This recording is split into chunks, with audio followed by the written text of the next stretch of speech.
Friends, welcome back to my channel. आज हम बना रहे चीज़ी मैक्रोनी। हम आटा वाला मैक्रोनी लिए हैं। मैक्रोनी को हम बॉईल कर लेंगे नमक तेल के साथ।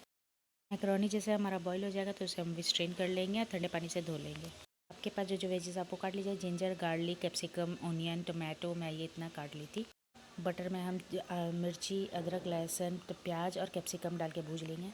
यहाँ हम एक सॉस तैयार करेंगे जिसमें हम pasta sauce, jalapeno sauce, tomato sauce, green chilli sauce, red chilli sauce को मिला करके और एक सॉस रेडी करेंगे। तो देख सकते हैं सारा वेजेस हमारा तैयार हो गया। पास्ता ऐड कर देंगे। स्पाइसेस में हम ऐड करेंगे कश्मीरी लाल मिर्च, गरम मसाला, peri peri sauce, peri peri मसाला, oregano, pizza seasoning, chilli flakes. देख सकते हैं ये हमारा फ्राई हो चुका है। इसमें अब हम थोड़ा सा वो सॉस जो बनाए थे वो डाल देंगे, फिर चीनी और नमक दोनों मिला के डाल देंगे। उसके बाद हम चीज़ ऐड कर देंगे और देख सकते हैं धनिया पत्ता गार्निशिंग के लिए। तो ये हमारा तैयार हो चुका है। तो thank you so much for watching my video. Please like follow subscribe करना नहीं भूलिएगा। Thank you so much. Enjoy.